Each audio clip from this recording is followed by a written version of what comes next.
In October 2013, the Auditor General released an online informational resource on public transit in British Columbia. To read the full report, please visit our website at www.bcauditor.com. The following presentation provides a summary of the report. As the non-partisan independent auditor of the Legislative Assembly, the Auditor General audits the government reporting entity. This consists of ministries, crown corporations, and other government organizations, such as universities, colleges, school districts, health authorities, and similar organizations that are controlled by or accountable to the provincial government. The Office of the Auditor General serves the people of British Columbia and their elected representatives by conducting independent audits and advising on how well government is managing its responsibilities and resources. Under the Auditor General Act, the Auditor General conducts and reports on both financial audits and performance or value for money audits. The Act also allows the Auditor General to follow up on any recommendations made in reports. The provincial government made reducing greenhouse gases, or GHGs, a priority with its 2008 Climate Action Plan. Given that approximately 37% of our province's GHGs are from transportation, encouraging public transit use could make a huge impact on these emissions. With this focus, in 2008, the province created the Provincial Transit Plan, with targets to increase transit ridership and mode share. BC Transit's goal was to grow ridership from 42.5 million in 2006-07 to 84.4 million in 2020, and increase mode share, that is, the share of trips British Columbians make by public transit, by 2.5% in Victoria and 1% in the rest of the province. It is important to note that while TransLink, Vancouver's public transit system, was included in these plans, it does not fall within the Auditor General's oversight role, so this report focuses on BC Transit. We should also note that this is not an audit, but an information report that follows 3 other 2012 publications, 2 of which were issued by our office. The BC Transit Independent Review Panel's Modernizing the Partnership, our office's Crown Agency Board Governance Report on BC Transit, and our audit of BC Transit's ridership growth since the launch of the 2008 Provincial Transit Plan. This report aims to help stakeholders, legislators, and the public understand government's transit goals and why, the current responsibilities for transit planning and funding, some of the challenges in achieving sustainable transit, and potential opportunities arising from more sustainable public transit. We provided 2 versions of the report, an extensive web-based version and a shorter PDF summary. There are 3 main sections in the report: policy and governance, funding, and design. Each section has several questions to consider. These questions are not meant to imply that stakeholders aren't aware of these issues. Rather, we wanted to maintain the focus on important issues, many of which are already being addressed. There are 3 main stakeholders in public transit in BC: the Ministry of Transportation and Infrastructure, BC Transit, and the over 130 local governments that have transit systems. Lead roles and responsibilities for these stakeholders can change from one decision-making area to the next, which is illustrated in the graphic in the next slide. These stakeholders can also have different and sometimes conflicting objectives. While the Provincial Transit Plan of 2008 and Transit Act of 1996 are the main policy documents for transit in BC, there are many other policy documents and factors that can influence transit success, such as land use policy, development policies, official community plans, and more.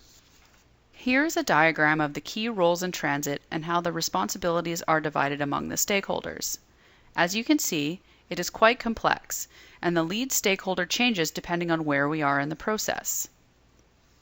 There are 2 main funding sources for transit: government, both municipal and provincial, and passenger fares. However, fare revenues are a municipal responsibility, meaning that if not enough fares are collected to fund the municipality's agreed upon contribution to public transit, the municipality is on the hook to find the extra money. The province contributes funding via operating contributions, the BC Bus Pass, investment revenue, and the provincial health authorities.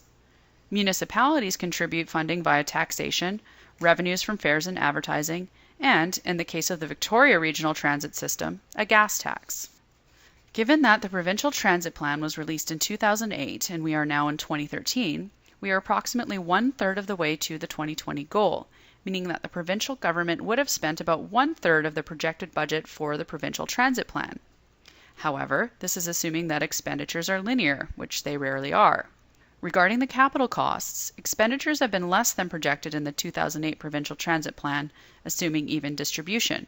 It was expected that the spending wouldn't be evenly distributed, as the plan assumed 53% would be spent between 2016 and 2020.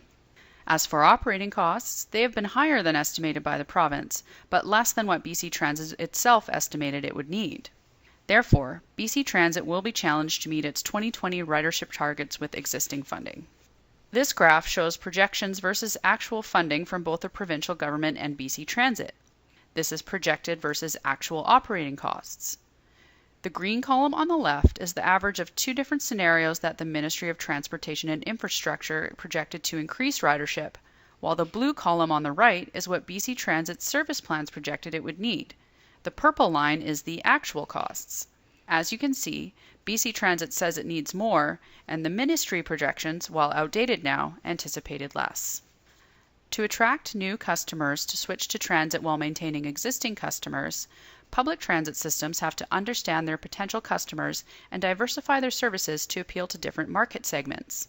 Measuring and monitoring progress are key aspects of managing the change in the design of transit services. One key performance indicator is ridership levels, which BC Transit measures. In 2008, BC Transit said it would achieve the Provincial Transit Plan's goal of doubling ridership by 2020. To do this, it estimated it needed to increase ridership by 5% a year.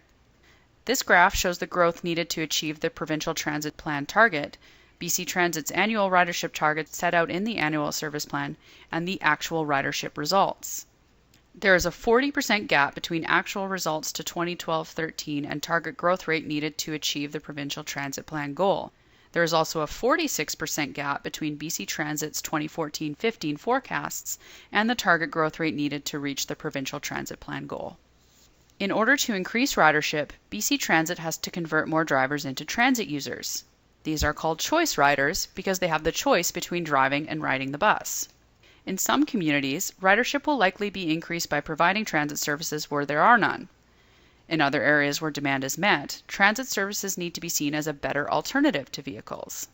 BC Transit does annual surveys to determine what changes they can make to encourage people to take transit, or what factors would discourage people from using transit. Surveys found that key attributes people look for in their bus service are personal safety, clean and well-maintained buses, courteous drivers, and on-time service. Other important factors include frequent daytime service and trip duration. One question asked for the first time in BC Transit's 2012-13 public survey is how people rank transit's importance in their community. On average, British Columbians feel transit is important, even if they don't necessarily use it themselves. Our online resource of this report has results for all larger communities in BC, as well as the averages for smaller communities. There are a lot of things happening around the province in regards to transit planning. Main stakeholder groups are actively engaged in planning at the local and provincial levels. Provincial government is in the process of addressing recommendations made in the 3 recent reports on BC Transit. Local government is working with BC Transit on developing transit future plans, as well as implementing transportation master plans and official community plans. Our office will follow up on the recommendations of our 2012 report in 2014. That concludes our summary of this report. To read this report and our other publications, or for more information about our office, please visit our website at www.bcauditor.com. The Office of the Auditor General encourages your feedback on this report, as well as your suggestions for further audits. We look forward to hearing from you.